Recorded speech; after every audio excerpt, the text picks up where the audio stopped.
வணக்கம். இன்னைக்கு நம்ம பார்க்க போற விஷயம் நம்ம எல்லாருக்குமே ரொம்ப முக்கியமானது. நம்ம உடம்புல ஹீமோகுளோபின் அளவை இயற்கையான முறையில சாப்பாட்டின் மூலமா எப்படி அதிகப்படுத்துறதுன்னு தான் பார்க்க போறோம்.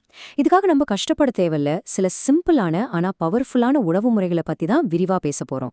வாங்க ஆரம்பிக்கலாம். நம்மள பல பேருக்கு எப்ப பார்த்தாலும் ஒரு மாதிரி டயர்டா சோர்வாவே இருக்கும் இல்லையா? இது ஏதோ சாதாரண விஷயம்னு நினைக்காதீங்க. இது உங்க உடம்புல ஹீமோகுளோபின் அளவு கம்மியா இருக்கிறதுக்கான ஒரு அறிகுறியா கூட இருக்கலாம். ஹீமோகுளோபினோட வேலை என்னன்னா, நம்ம உடம்பு முழுக்க ஆக்சிஜனை கொண்டு போறது. சோ, நீங்க எனர்ஜெட்டிக்கா ஆரோக்கியமா இருக்கணும்னா சரியான அளவுல ஹீமோகுளோபின் இருக்கிறது ரொம்ப ரொம்ப முக்கியம். சரி, என்னென்ன சாப்பிடலான்னு லிஸ்ட் போடுறதுக்கு முன்னாடி ஒரு நிமிஷம் நில்லுங்க. முதல்ல உங்களுடைய தனிப்பட்ட சூழல் என்னன்னு புரிஞ்சுக்கிறது ரொம்ப முக்கியம். அதுக்கு நீங்க உங்களையே ஒரு 3 முக்கியமான கேள்விகளை கேட்டுக்கணும். கேள்வி, உங்க நோக்கம் என்ன? ஏற்கனவே ஹீமோகுளோபின் குறைவா இருக்கு, அது சரி பண்ண பாக்குறீங்களா? இல்ல நார்மலா இருக்கிற அளவை இன்னும் சூப்பரா மெயின்டைன் பண்ணணும்னு நினைக்கிறீங்களா? ரெண்டாவது, உங்க உணவு பழக்கம் என்ன? நீங்க நான்வெஜ் சாப்பிடுவீங்களா? இல்ல பக்கா வெஜிடேரியனா? இல்ல வீகனா? மூணாவது, உங்களுக்கு வேற ஏதாவது உடல்நல பிரச்சனைகள் இருக்கா?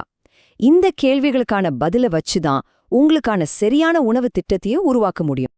ஓகே, இப்ப நம்ம உடம்புக்கு ஆரோக்கியமான ஹீமோகுளோபின் அளவை உருவாக்குறதுக்கும் அதை மெயின்டைன் பண்றதுக்கும் என்னென்ன அத்தியாவசிய கருவிகள், அதாவது ஊட்டச்சத்துக்கள் தேவைன்னு பேசலாம். இதெல்லாம் நம்ம ரத்தத்தை உருவாக்குறதுக்கான பில்டிங் பிளாக்ஸ்னு நினைச்சுக்கோங்க.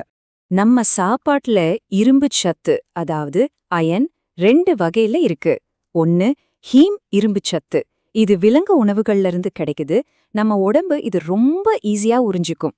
இன்னொன்னு நான் ஹீம் இரும்பு சத்து. இது தாவரங்கள்ல இருந்து கிடைக்குது.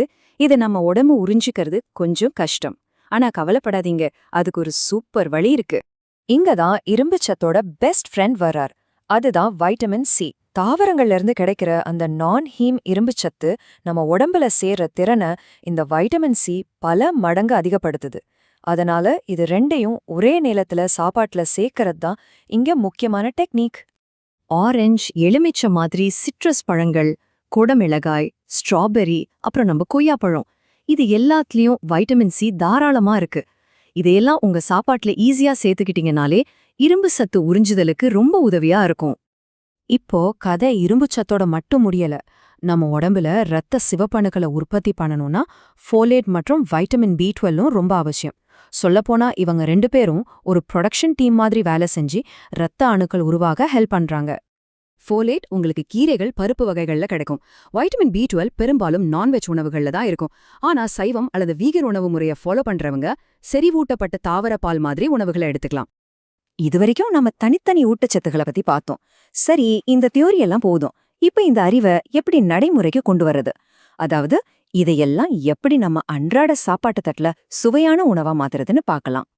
ஒரு சிம்பிள் பிரேக்ஃபாஸ்டோட ஆரம்பிக்கலாம். இரும்புச்சத்து செறிவூட்டப்பட்ட தானியங்களை எடுத்துக்கோங்க.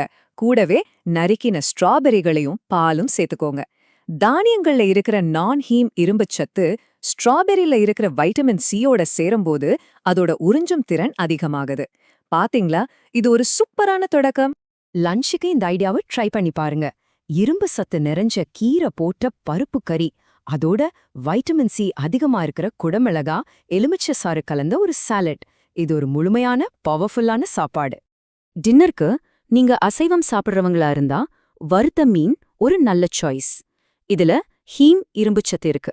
சைவம் சாப்பிடுறவங்களுக்கு டோஃபுவ குடமுளகா, ப்ராக்கோலி மாதிரி காய்கறிகளோட சேர்த்து வறுவல் செஞ்சு சாப்பிடலாம். இது ஒரு அருமையான நான் ஹீம் இரும்புச்சத்து ஆப்ஷன். சரி, இப்ப சில சிம்பிளான விதிகளை பார்க்கலாம். இதெல்லாம் நீங்க ஞாபகம் வச்சுக்கிட்டீங்கன்னா நீங்க சாப்பிடுற இரும்புச்சத்து நிறைந்த உணவோட முழு பயனையும் அடையலாம்.